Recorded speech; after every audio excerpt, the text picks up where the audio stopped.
Hello dear students, this is Parvez sir मैथशाला।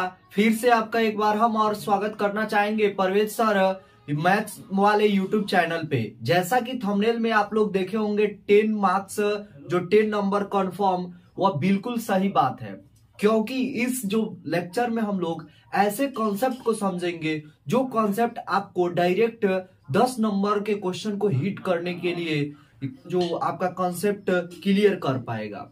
साथ ही साथ आपको इसमें लगभग 2-3 कॉन्सेप्ट समझाने की कोशिश की जाएगी, जो 2-3 कॉन्सेप्ट के थ्रू आप लोग ऑब्जेक्टिव और सब्जेक्टिव दोनों को सॉल्व कर सकते हैं। पिछले वीडियो में जितने भी कमेंट को मैं पढ़ा, सभी कमेंट में आप लोग का बहुत बढ़िया रिस्पांस मिल रहा है।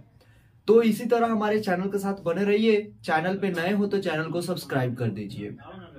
तो बिना किसी देरी किए हम लोग टॉपिक की ओर बढ़ते हैं। जैसा कि यह क्वेश्चन दिख रहा है, इस क्वेश्चन में जो कॉन्सेप्ट है वो बहुत ही जो इम्पोर्टेंट है, और ये क्वेश्चन डायरेक्ट आपको 5 नंबर में पूछता है। और इसमें क्या पूछेगा कि अगर आपको 3 वेक्टर दे दिए जाए ए बी सी, और उससे हमको प्रूफ करना है कि यह जो वेक्टर है, क्या यह वेक्टर से मिलकर एक ट्रायंगल बन रहा है, और वह भी ट्रायंगल कैसा होना चाहिए? राइट एंगल्ड ट्रायंगल होना चाहिए। क्या होना चाहिए? Right angled triangle. अब राइट एंगल ट्रायंगल को हिंदी में क्या कहते हैं? तो समकोण त्रिभुज बोलते हैं। क्या बोलते हैं? समकोण त्रिभुज।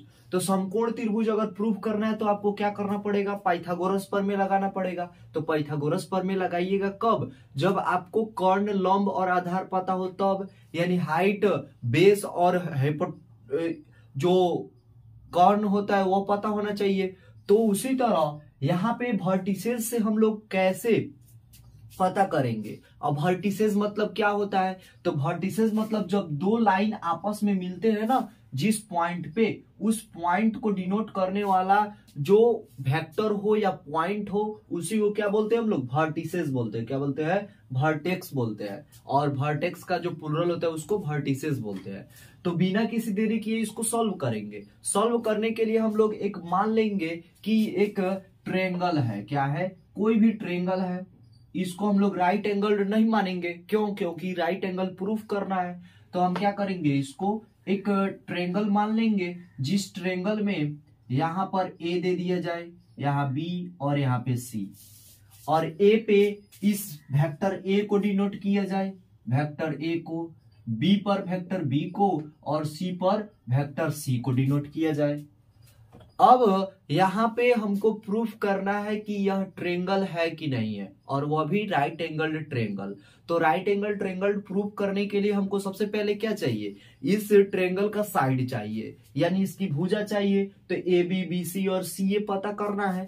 तो यहाँ पे सॉल्व करेंगे तो आपको, जैसे कि यहाँ पे वेक्टर ए दे दिया गया है 3i कैप माइनस में 4j कैप माइनस में 4k कैप, वेक्टर बी दे दिया गया है 2i कैप माइनस में j कैप प्लस में k कैप, और वेक्टर सी दे दिया गया है i कैप माइनस में 3j कैप माइनस में 5k cap.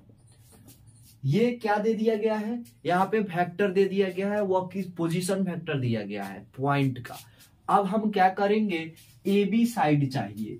A B side चाहिए तो ए बी को हम लोग वेक्टर ही मानेंगे। क्या करेंगे? वेक्टर मानेंगे।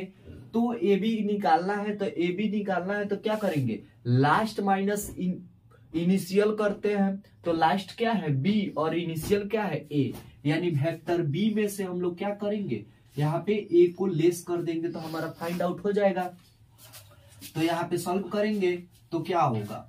तो वेक्टर बी कितना है? यहाँ पे 2i कैप माइनस में j कैप प्लस में k कैप, इसमें से लेस करना है वेक्टर ए को, यानी यह क्या हो जाएगा? 3i कैप माइनस में 4j कैप माइनस में 4k कैप। लेस करेंगे तो 2i में से 3i गया, चाहे इसको ब्रैकेट को तोड़ लेते हैं। तो 2i कैप माइनस में j कैप प्लस में k कैप माइनस में 3i cap minus minus plus 4j cap minus minus plus 4k cap. अब यहाँ पर i से जुटेगा, j से जुटेगा, k से जुटेगा। तो यहाँ पे 2i में से 3i लेस करेंगे तो क्या बचेगा? माइनस में i कैप और माइनस में जे या प्लस में 4k जे है, तो इसका क्या हो जाएगा प्लस में 3j कैप। फिर यहाँ पे 1k है और यहाँ पे 4k है, तो 1k यानी यह क्या हो जाएगा 1k और 4k, इसका मतलब क्या हुआ प्लस में 5k। और 1k से याद आया, जरूर हम लोग 1k अब बहुत जल्द ही गेन करने वाले हैं। तो टॉपिक पे आते हैं। तो यहाँ पे यह ए बी वेक्टर हो गया। अब हमको क्या निकालना है, बीसी वेक्टर निकालना है। क्या करना है, वेक्टर बीसी निकालना है।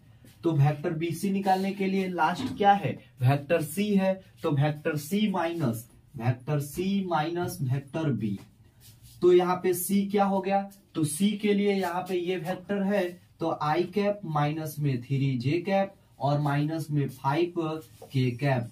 माइनस में बी वेक्टर क्या है, तो 2i कैप माइनस में j कैप प्लस में k कैप। ब्रैकेट को हटाएंगे तो यहाँ पे i कैप माइनस में 3j कैप और माइनस में 5k cap.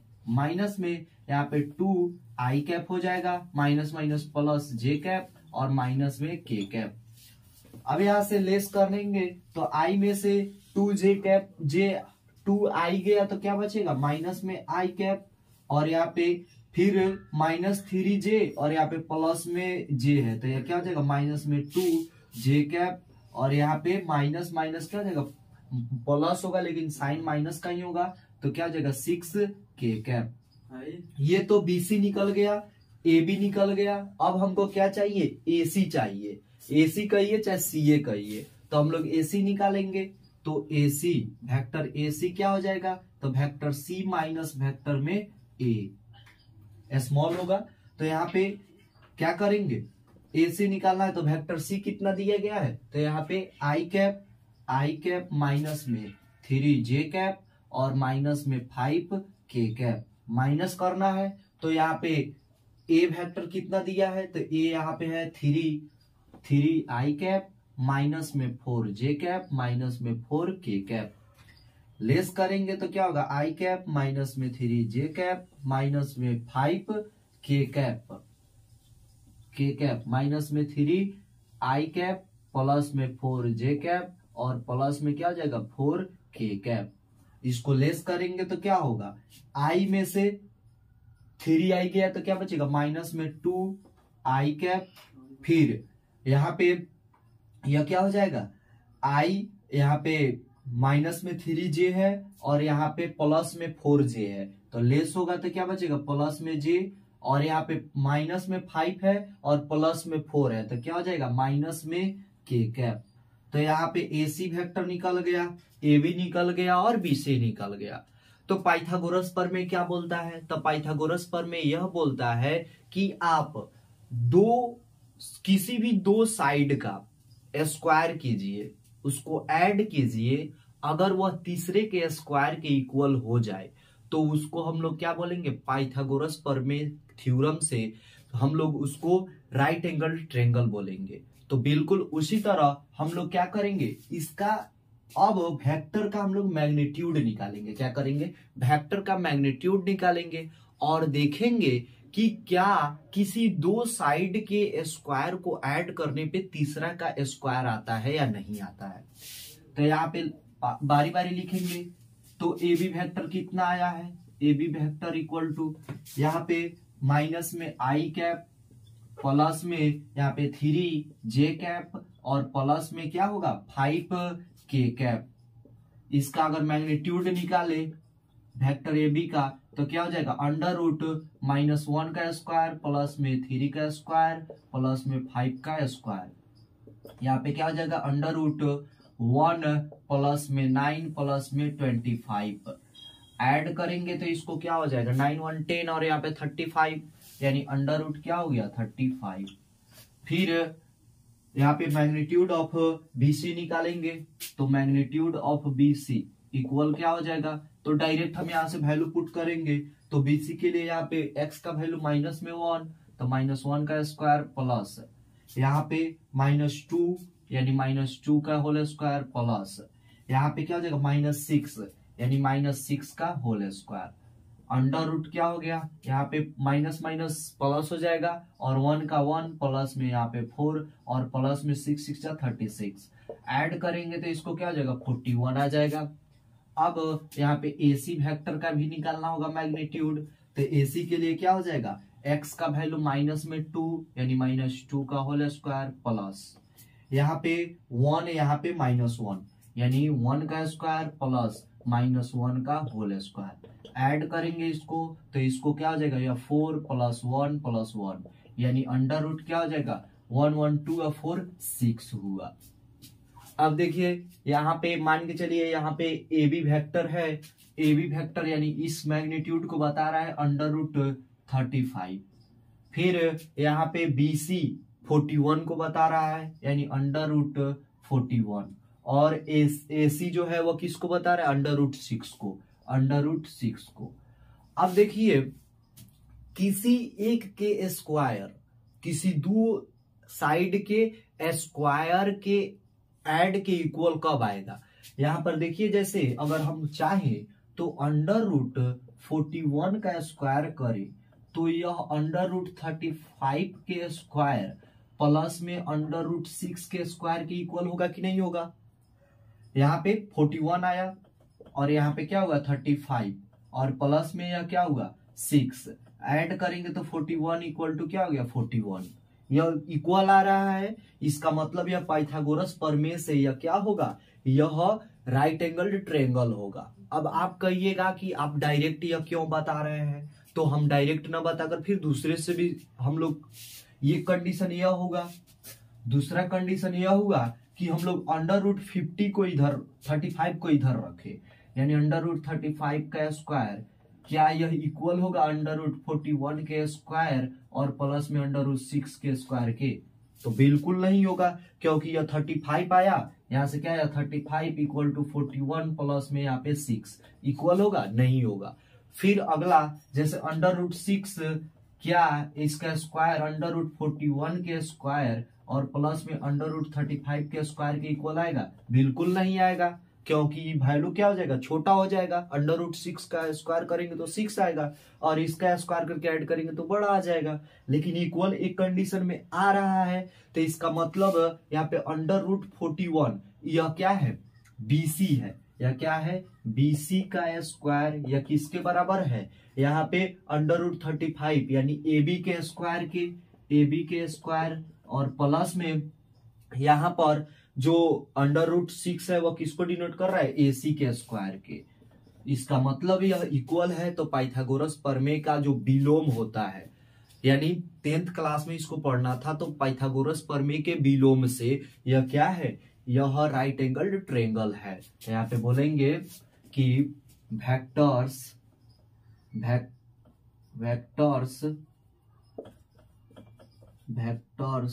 Make a right angled triangle. और यही क्या करना था, प्रूफ करना था, बोला था ना ये 5 नंबर में पूछ सकता है, इतना बड़ा सॉल्यूशन है, तो यह बहुत ही इंपॉर्टेंट है। तो आप इसको एकदम आराम से नोट डाउन कर लीजिए वीडियो पॉज करके, या नहीं तो इसका स्क्रीनशॉट ले लीजिए।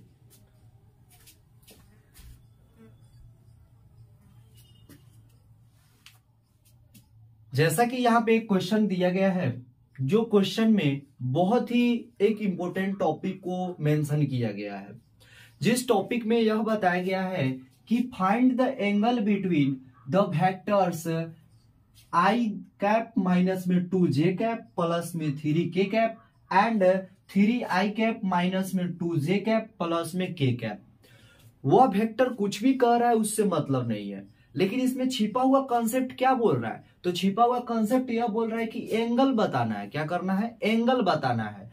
तो एंगल मतलब कोण होता है, यानी दो जो रे होता है उसके बीच के जो झुकाव होते हैं उसको क्या बोलते हैं हम लोग एंगल बोलते हैं। तो आप कहिएगा कि वेक्टर में एंगल आया कहां से, तो वेक्टर क्या होता है एक डायरेक्शन में गया हुआ यह बताता है, जहां पे एक इनिशियल होता है और एक एंडलेस होता है, यानी आगे की तरफ बढ़ते जाता है, तो यह वेक्टर बताता है।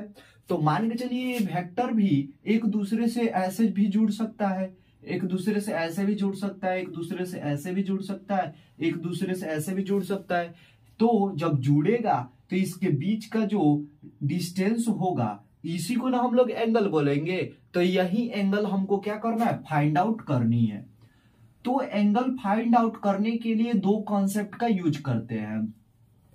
दो कॉन्सेप्ट यह बोलता है कि आप वेक्टर का एक स्केलर मल्टीपल कीजिए, एक उसका जो वेक्टर का मतलब सदिश गुणन कीजिए, एक अदिश गुणन। यानी हमको क्या करना है, स्केलर मल्टीपल पढ़ना है और वेक्टर मल्टीपल पढ़ना है। तो हम लोग उसमें अंतर क्या है, तो जो वेक्टर मल्टीपल बोलता है वह बोलता है कि क्या आप क्रॉस मल्टीपल कीजिए और वह क्या होगा, किसी न किसी डायरेक्शन को डिनोट करेगा। वह किसको करेगा, किसी न किसी डायरेक्शन को डिनोट करेगा। यानी दो वेक्टर का क्रॉस मल्टीपल होता है, यहाँ पे वेक्टर का क्रॉस मल्टीपल, यानी जैसे ए वेक्टर है और बी वेक्टर का अगर क्रॉस मल्टीपल फाइंड आउट करनी हो तो यह बोलता है कि आप इसका मैग्नीट्यूड निकालिए। यानी वेक्टर ए का मैग्नीट्यूड मल्टीप्लाई कर दीजिए वेक्टर बी के मैग्नीट्यूड से, और यहाँ पे साइन थीटा अप्लाई कीजिए। क्या अप्लाई कीजिए, साइन थीटा। और साथ ही साथ इसमें एक एन वेक्टर ले लीजिए। जो एन वेक्टर किसको बताएगा, डायरेक्शन को बताएगा। किसको बताएगा, डायरेक्शन को बताएगा। बट यह क्या हुआ, यह क्रॉस प्रोडक्ट है। क्या है, क्रॉस प्रोडक्ट बोलते हैं इसको, क्रॉस प्रोडक्ट।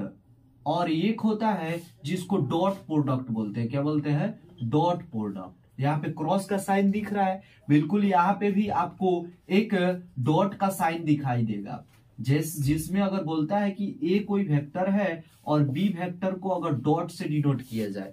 अब ये डॉट जो होता है ना, यहाँ बीच में नहीं दिया जाता है, यहाँ पे इसके दोनों के जो यह नीचे दिया जाता है बीच में, और यह बताता है कि आप वेक्टर ए का आप मैग्नीट्यूड निकालिए और वेक्टर बी के मैग्नीट्यूड को मल्टीप्लाई करके आप cos थीटा अप्लाई कीजिए। क्या अप्लाई कीजिए, cos थीटा अप्लाई कीजिए। तो यहां पे तो देख रहे हैं कि मैग्नीट्यूड निकालना और क्रॉस प्रोडक्ट निकालना बहुत आसान है, लेकिन यहाँ पे क्रॉस प्रोडक्ट निकालना, फिर यहाँ पे साइन थीटा तो निकल सकता है, लेकिन यहाँ पे एन वेक्टर चाहिए, एन कैप चाहिए। तो एन कैप के लिए हम लोग क्या यूज करेंगे, तो उसका भी तो कुछ ना कुछ वैल्यू आना ही आना है। तो इससे बेहतर होता है इसको निकालना। अब लेकिन अगर आपको दो वेक्टर दे दिए गए हो तो वहां पे डॉट प्रोडक्ट भी निकालना जरूरी है। तो डॉट प्रोडक्ट कैसे निकालते हैं, तो अगर दो वेक्टर, जैसे वेक्टर ए का वैल्यू अगर दे दिया जाए यहाँ पे x1 i कैप प्लस में y1 j कैप प्लस में z1 k कैप, और वेक्टर बी दे दिया जाए यहाँ पे x2 i कैप प्लस में y2 j कैप और प्लस में z2 k कैप। अगर यह दे दिया जाए तो इसका डॉट प्रोडक्ट जो होता है, ए वेक्टर ए का और वेक्टर बी का डॉट प्रोडक्ट जो होता है वह यह बोलता है कि आप आई का जो कंपोनेंट है उसको आपस में क्या कीजिए, मल्टीप्लाई कर दीजिए और ऐड कर दीजिए यहाँ पे जेड के कंपोनेंट के मल्टीप्लाई से, और फिर उसको भी ऐड कर दीजिए यहाँ पे जो के कैप का जो को फैक्टर है उससे मल्टीप्लाई कर दीजिए। तो यहाँ पे क्या हो जाएगा, x1 x2 plus y1 y2 और प्लस में z1 और z2। तो ये क्या बताएगा, डॉट प्रोडक्ट को बताएगा। तो बिल्कुल इसी कॉन्सेप्ट पे हम लोग डॉट प्रोडक्ट के थ्रू हम लोग एंगल फाइंड आउट करेंगे, और वह एंगल बताएगा कि यह दो वेक्टर जो दिए गए हैं इस दो वेक्टर में कितना डिग्री का एंगल बनता है। तो बिना किसी देरी के इसको सॉल्व करते हैं। तो यहाँ पे नहीं दिया है कि इस वेक्टर का नाम क्या है, तो मान लेंगे let vector A equal to यहाँ पे आई कैप माइनस में 2j कैप प्लस में 3k कैप। बिल्कुल उसी तरह यहाँ पे वेक्टर बी मान लेंगे यहाँ पे 3i कैप माइनस में 2j कैप प्लस में k कैप। अब अगर इस फॉर्मूले डॉट प्रोडक्ट पे फाइंड आउट करना है तो हम लोग क्या करेंगे, ए डॉट बी निकालना पड़ेगा। यानी यहाँ पे vector A dot vector B equal to क्या हो जाएगा, x1 x2 प्लस में y1 y2 और प्लस में z1 और z2। तो स्टैंडर्ड फॉर्मूला से देखे तो यहाँ पे x1 का वैल्यू क्या आने वाला है, तो i के पहले कुछ नहीं, इसका मतलब 1 मल्टीप्लाई इस i के पहले 3 है तो यह क्या हो जाएगा 3, यानी x2 का वैल्यू 3। और यहाँ पे अगर देखे y1 तो 2 है, तो 2 के आगे क्या है, माइनस में है, तो माइनस में 2 लेंगे, तो -2 मल्टीप्लाई y2 का वैल्यू क्या होगा, तो j के आगे 2 है और 2 के आगे माइनस में है, तो यह क्या हो जाएगा माइनस में 2 प्लस z1 क्या है, तो z1 के k के पहले क्या है 3, यानी 3 मल्टीप्लाई z2 क्या है, तो k के पहले क्या है 1, तो 1 हो गया। और यहाँ पे क्या होगा 3 प्लस में क्या जाएगा 4 और प्लस में 3 ऐड करेंगे तो इसको क्या हो जाएगा 10 हो जाएगा। यानी A vector dot vector B equal to क्या आया 10 आया। अब हम लोग क्या करेंगे, यहाँ पे वेक्टर ए का मैग्नीट्यूड निकालना पड़ेगा, वेक्टर बी का भी मैग्नीट्यूड निकालना पड़ेगा। तो यहाँ पे वेक्टर ए का मैग्नीट्यूड क्या होगा, तो x1 plus y1 plus z1, तो यहाँ पे इसका स्क्वायर करना पड़ेगा। तो यहाँ पे क्या हो जाएगा 1 का स्क्वायर प्लस में -2 का स्क्वायर प्लस में 3 का स्क्वायर ऐड करेंगे, इसको रिड्यूस करके तो यहाँ पे 1 प्लस में क्या हुआ 4 और प्लस में 3 3 जा 9 ऐड करेंगे तो यह क्या हुआ 9 1 10 और 4 यहाँ पे 14, यहाँ पे अंडर रूट क्या हुआ 14। अब यहाँ पे वेक्टर बी का मैग्नीट्यूड निकालना होगा, तो वेक्टर बी का मैग्नीट्यूड क्या होगा, इसको यहाँ पे निकाल लेते हैं। तो वेक्टर बी का मैग्नीट्यूड हमारा हो जाएगा अंडर रूट यहाँ पे 3 का स्क्वायर प्लस यहाँ पे -2 का होल स्क्वायर और प्लस में 1 का होल स्क्वायर। इसको रिड्यूस करेंगे तो यहाँ पे 9 4 और यहाँ पे क्या होगा, यह 1 1 1 ही हुआ, ऐड करेंगे तो इसको क्या हुआ 10 और 4 14। यानी vector A find out, vector A का मैग्नीट्यूड निकल गया, वेक्टर बी का मैग्नीट्यूड निकल गया। तो अब हम क्या करेंगे, यहाँ पे अप्लाई डॉट प्रोडक्ट, क्या करेंगे डॉट प्रोडक्ट को अप्लाई करेंगे। डॉट प्रोडक्ट अप्लाई करने पे क्या होगा, तो ये डॉट प्रोडक्ट होता है A vector A dot vector B equal to magnitude of vector A into magnitude of B और यहाँ पे कॉस थीटा, क्या होता है कॉस थीटा। अब यहाँ पे ए डॉट बी का क्या वैल्यू है, तो ए डॉट बी का वैल्यू कितना है 10, क्या हो जाएगा 10 इक्वल टू यहाँ पे मैग्नीट्यूड ऑफ ए कितना है, तो अंडर रूट 14, तो यहाँ पे क्या हो जाएगा under root 14 multiply under root 14 आया है वेक्टर बी का मैग्नीट्यूड और यहाँ पे क्या हो जाएगा कॉस थीटा। तो यहाँ पे क्या हो गया 10 इक्वल टू 14 मल्टीप्लाई में 14 और यह क्या हुआ कॉस थीटा। यहाँ पर देखें तो यह क्या हो जाएगा 10 डिवाइड बाई 14 मल्टीप्लाई में 14 और इक्वल टू क्या हुआ कॉस थीटा। 2 5 जा क्या हुआ, यहाँ पे इस दोनों को मल्टीप्लाई करेंगे तो केवल 14 नहीं आएगा, तो यहाँ पे क्या होगा 14, तो यहाँ पे क्या आएगा केवल यहाँ पे 14, तो 2 5 जा 10 और 2 7 जा 14, तो यहाँ पे cos थीटा इक्वल टू क्या आएगा यहाँ पे 5/7। तो अगर थीटा की बात की जाए तो देयरफॉर थीटा इक्वल टू क्या हो जाएगा, cos इधर से जाएगा तो इनवर्स में चेंज होगा, तो cos इनवर्स क्या हो जाएगा 5/7 और यही आपका क्या हो जाएगा आंसर हो जाएगा। तो किसी भी वेक्टर के बीच में अगर हमको एंगल फाइंड आउट करनी हो तो डॉट प्रोडक्ट से निकालते हैं, आप इसका स्क्रीनशॉट ले सकते हैं।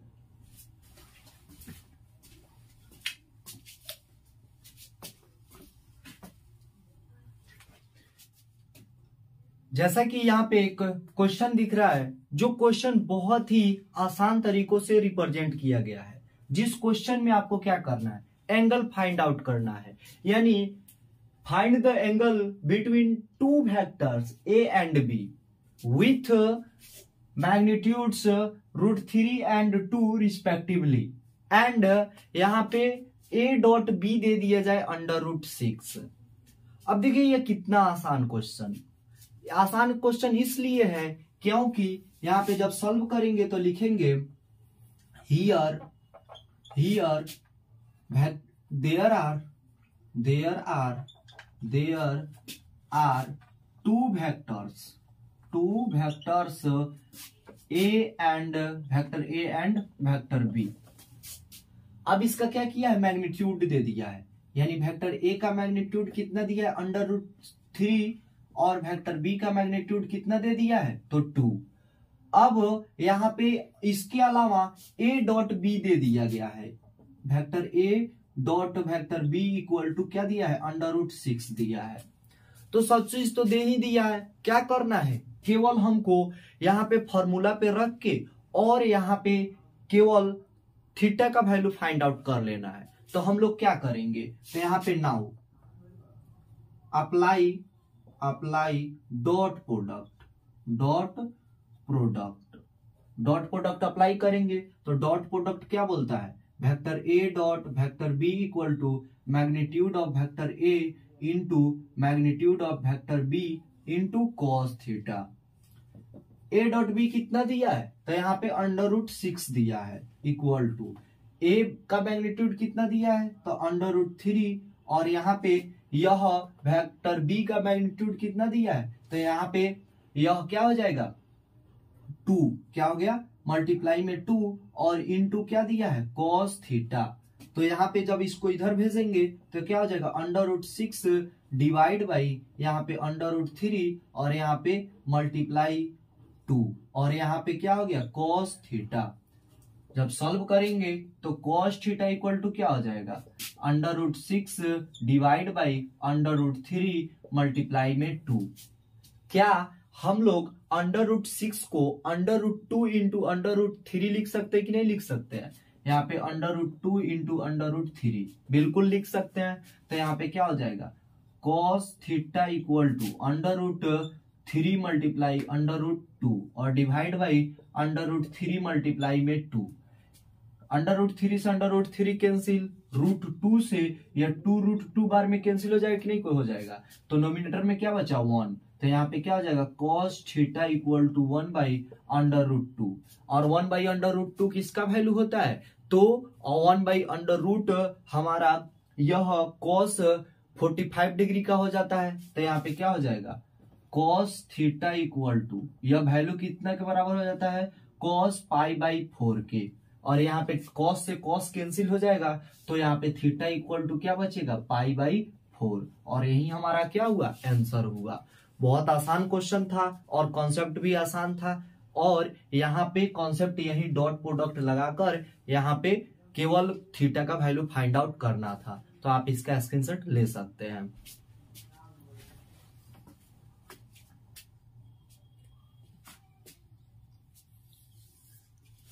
जैसा कि यहाँ पे आप लोगों को बोर्ड पे कुछ चेंजिंग दिखाई दे रहे होंगे। चेंजिंग में क्या है, क्वेश्चन लिखने का तरीका। क्वेश्चन लिखा गया है 2 तरीकों से, एक हिंदी में और एक इंग्लिश में। लिखने के पीछे भी एक राज है, कारण है। कारण यह है कि यहाँ पे कॉन्सेप्ट इसमें चेंजिंग कॉन्सेप्ट है, क्योंकि यह जो प्रोजेक्शन पढ़ना है, प्रोजेक्शन मतलब होता क्या है। तो प्रोजेक्शन जैसे मान चलिए कोई वेक्टर ए है और कोई भी वेक्टर बी है, मान चलिए बी है, तो अगर इसको यहाँ पे लाया जाए किसी एंगल से तो वह कितना वेक्टर ए को कवर करेगा, इसी को क्या बोलते हैं हम लोग प्रोजेक्शन बोलते हैं। जैसे प्रोजेक्शन मतलब क्यों समझ लीजिए, प्रोजेक्ट मतलब जैसे इतना यहाँ से जितना हम लोग लाइट को फैलाएंगे उतना ही स्क्रीन पर वह ज्यादा दिखाई देगा, और जितना ही हम कम अगर लाइट डालेंगे उतना ही कम हमारा डिस्प्ले पे दिखाई देगा। तो बिल्कुल उसी तरह प्रोजेक्शन करने का मतलब यह होता है कि कोई भी अगर 2 वेक्टर है, अगर वह एक दूसरे पे गिरता है तो वह कितना एक दूसरे को कवर कर पाता है, उसी को क्या बोलते हैं हम लोग प्रोजेक्शन बोलते हैं। क्या बोलते हैं प्रोजेक्शन। जैसा कि यहाँ पे वेक्टर बी छोटा था तो वेक्टर बी को इस पे गिराएंगे तो वह क्या होगा, यहाँ पे बहुत छोटा सा डिस्टेंस कवर करेगा, यानी जितना यहाँ पे है उतना ही ना यहाँ पे भी होगा। तो इसी को हम लोग क्या बोलते हैं प्रोजेक्शन बोलते हैं। और यहाँ पे कॉन्सेप्ट समझिए, यहाँ पे बोला है find the projection of the vector I cap minus में J cap on the vector I cap plus में जे कैप। जिसपे ऑन बोले ना, जिसको ऑन बोले उसको सेकेंड वेक्टर मानना है। किसको मानना है? जिसको ऑन बोले, ऑन द वेक्टर इतना, यानी उसको क्या मानना है? वेक्टर बी मानना है। और पहले जो है, यानी पहले जो वेक्टर दिया है फर्स्ट वेक्टर, यहाँ पे इसको क्या मानना है? जो फर्स्ट वेक्टर दिया जाए, फर्स्ट वेक्टर, इसको हमको क्या मानना है? वेक्टर ए मानना है। किसमें? यह जब हिंदी में रहे तब, यह अगर हिंदी नहीं इंग्लिश में रहे, यह इंग्लिश में क्वेश्चन रहे तो ऐसा मानेंगे, इंग्लिश में रहे तो ऐसा मानेंगे। अब यहाँ पे अगर हिंदी में दे दिया जाए, जैसे यहाँ पे चेंजिंग आई कैप माइनस में जे कैप फर्स्ट में है, लेकिन आई कैप माइनस में जे कैप क्या है? लास्ट में है। तो यहाँ पे जो लास्ट फर्स्ट में जो वेक्टर है, यानी फर्स्ट वेक्टर को हम लोग क्या मानेंगे? वेक्टर बी मानेंगे। क्या मानेंगे? Vector B. और या यहाँ पे जो सेकेंड वेक्टर है, क्या है? सेकेंड वेक्टर, इसको हम लोग फर्स्ट वेक्टर यानी वेक्टर ए मानेंगे। कब? जब हिंदी में रहेगा तब, जब हिंदी में रहेगा तब, हिंदी में रहेगा तब। अब इसके लिए प्रोजेक्शन के लिए यह फॉर्मूला होता है कि आप दोनों वेक्टर का डॉट प्रोडक्ट कीजिए। क्या कीजिए? डॉट प्रोडक्ट कीजिए, और जो सेकेंड वेक्टर है, सेकेंड वेक्टर का क्या कीजिए? मैग्नीट्यूड से डिवाइड कर दीजिए। यानी अगर बात की जाए इसका प्रोजेक्शन का, तो क्या हो जाएगा? A vector A dot vector A dot vector B और डिवाइड बाई ऑन, यानी जिसको बाद में बोला है, यानी वेक्टर बी, इसी को हम लोग क्या करेंगे? डिवाइड कर देंगे। क्या करेंगे? डिवाइड कर देंगे। यानी सेकेंड वेक्टर के मैग्नीट्यूड से, सेकेंड वेक्टर के मैग्नीट्यूड, यानी इसको लिखना चाहे तो यह क्या हो जाएगा? प्रोजेक्शन इक्वल टू प्रोजेक्शन, जिसको हिंदी में क्या बोलते हैं? प्रक्षेप्य बोलते हैं। क्या बोलते हैं? प्रक्षेप्य। यह होता है vector A dot vector B divide by यहाँ पे magnitude of second vector, second vector, वह सेकेंड वेक्टर कुछ भी हो, उसको हम लोग क्या करेंगे? यह जनरल फॉर्मूला से बना सकते हैं। तो जैसे यहाँ पे इस दोनों कॉन्सेप्ट को मिक्सअप करके अगर इस क्वेश्चन को सॉल्व करना चाहें, तो हम किसको ए वेक्टर और किसको बी वेक्टर मानेंगे? तो ए किसको मानना है? इंग्लिश में जो फर्स्ट वेक्टर दिया है, तो इंग्लिश में फर्स्ट वेक्टर किसको दिया है? आई कैप माइनस में जे कैप, पहले उस पे निशान कर लीजिए। फिर यहाँ पे ए वेक्टर किसको मानना है? जो सेकेंड वेक्टर दिया हो, किसमें? हिंदी में। तो हिंदी में सेकेंड वेक्टर किसको दिया है? यह। तो क्या दोनों सेम आ रहा है? बिल्कुल आ रहा है। तो वेक्टर ए इक्वल टू क्या हो जाएगा? आई कैप माइनस में जे कैप। और ऐसा इसलिए हम लोग दोनों को मिक्स करके पढ़ रहे हैं क्योंकि इसमें कॉन्सेप्ट जो है वो डीपली लगता है, समझ में ही नहीं आता है किसको ए माने किसको बी माने। अगर किसी को ए किसी को बी मानिएगा ना, तो मैग्नीट्यूड में कंफ्यूज हो जाइएगा कि हम कौन सा मैग्नीट्यूड ले कि हमारा आंसर आएगा। और मैग्नीट्यूड उसी का लेना है जो सेकेंड वेक्टर होगा, यानी जिस पर बोलेगा। ऑन मतलब पर, यानी उस पर, जिस पर क्या हो? सेकेंड वेक्टर हो। तो यहाँ पे ए तो यह ले लिए, बी वेक्टर इंग्लिश के हिसाब से क्या है? जो फर्स्ट वेक्टर हो क्वेश्चन में। तो क्वेश्चन में फर्स्ट वेक्टर क्या दिया है? तो क्वेश्चन में जो फर्स्ट वेक्टर ने बी किसको लेना है? ऑन। ऑन, ऑन के बाद कौन सा आया है? आई कैप प्लस में जे कैप, यानी इसको सेकेंड मानना है। और हिंदी के क्वेश्चन के हिसाब से जो फर्स्ट वेक्टर होगा, तो फर्स्ट वेक्टर कौन है? आई कैप और प्लस में जे कैप, यानी सेकेंड वेक्टर इसको मानना है। तो यह क्या हो जाएगा? बिल्कुल सेम कॉन्सेप्ट दोनों में अप्लाई हो रहा है। तो यहाँ पे क्या हो जाएगा? आई कैप प्लस में जे कैप। अब अगर प्रक्षेप पे निकालना है तो ए डॉट बी निकालना पड़ेगा। तो यहाँ पे पहले निकालेंगे vector A dot vector B equal to क्या हो जाएगा? तो इसका दो ही कंपोनेंट दिया गया है, यानी यहाँ पे x1 इक्वल टू क्या हो जाएगा? 1 और y1 इक्वल टू क्या हो जाएगा? माइनस में 1। यहाँ पे x2 इक्वल टू 1 और y2 इक्वल टू क्या हो जाएगा? 1। तो यहाँ पे क्या हो जाएगा? x1 into x2 plus y1 into y2। तो x1 का वैल्यू कितना दिया है? 1 मल्टीप्लाई x2 का वैल्यू 1 तो 1 प्लस y1 का वैल्यू माइनस में 1 माइनस 1 मल्टीप्लाई y2 का वैल्यू कितना आया? 1। तो यहाँ पे 1 माइनस में क्या हो जाएगा? 1 कटेगा तो 0, यानी a डॉट बी क्या निकला? 0 निकला। अब मैग्नीट्यूड किसका लेना है, सेकेंड वेक्टर का। तो सेकेंड वेक्टर इसमें क्या है, तो वेक्टर बी है, तो वेक्टर बी का हम मैग्नीट्यूड निकालेंगे। तो यह क्या है, आई कैप के लिए क्या हो जाएगा, x2 का होल स्क्वायर प्लस y2 का होल स्क्वायर। तो x2 का वैल्यू कितना दिया है 1 और y2 का वैल्यू भी कितना दिया है 1 का स्क्वायर प्लस में 1 का स्क्वायर। तो यहाँ पे क्या हो जाएगा √2 आएगा। अब हम तो इसको निकाल लिए, अब हमको क्या करना है, प्रोजेक्शन निकालना है। तो लिखेंगे द प्रोजेक्शन ऑफ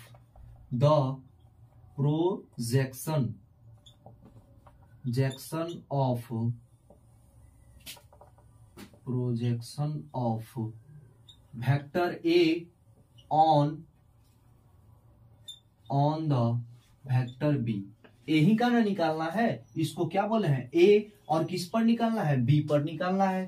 तो यहाँ पे क्या हो जाएगा A dot vector B divide by magnitude of vector B. तो यहाँ पे ए डॉट बी का वैल्यू कितना आया है, तो ए डॉट बी का वैल्यू कितना है 0, और डिवाइड बाई यहाँ पे वेक्टर बी का मैग्नीट्यूड कितना दिया है √2। और एक पता है ना, 0 में कितना से भाग दीजिए, यानी 0 को कितना भी लोगों में डिस्ट्रीब्यूट कीजिए, सबको क्या मिलेगा 0 मिलेगा, कुछ है ही नहीं तो मिलेगा क्या। तो वहां पे यह क्या आ जाएगा, इसका वैल्यू कितना आया 0 आया, यानी इसका प्रोजेक्शन क्या होगा 0 होगा। 0 कहने का मतलब अगर ए को बी पे अगर गिराया जाए, ए को किस पे गिराया जाए, बी पर गिराया जाए, तो वह क्या होगा 0 होगा, क्या होगा 0 होगा। और 0 कहने का मतलब क्या हुआ, जैसे कितना दूर वह कवर करेगा। तो यहाँ पे इसका मैग्नीट्यूड निकाले तो भी √2 आएगा, इसका भी मैग्नीट्यूड निकाले तो √2 ही आएगा। तो √2 एक दूसरे को कवर करेगा, एक दूसरे को √2 यह भी है और √2 यह भी है, तो एक दूसरे को कवर करेगा तो एक दूसरे पर ही ना आ जाएगा। तो यहाँ पे कहाँ पे दिख रहा है कि कहाँ कितना प्रोजेक्शन हुआ है, कितना इसको ढका है। तो यहीं पे यह एक कॉन्सेप्ट बताया गया है प्रोजेक्शन का। तो प्रोजेक्शन का कॉन्सेप्ट VVI कॉन्सेप्ट यह है, इस कॉन्सेप्ट को अगर आप बिल्कुल पूरी तरह से समझे हैं तो आप कोई भी क्वेश्चन को सॉल्व कर सकते हैं।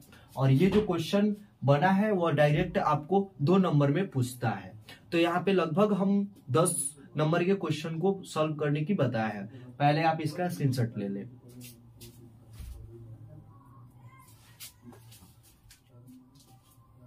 तो जैसा कि यहाँ पे 2 या 3 या 4 जितने भी कॉन्सेप्ट बताए हैं, वह सभी कॉन्सेप्ट से आपको 10 नंबर से ज्यादा मार्क्स आ सकता है। अगर ना आए तो रिजल्ट आने के बाद आप कमेंट में हमको पिन कर सकते हैं, यानी कोई भी कमेंट कर सकते हैं कि आप झूठ बोले थे।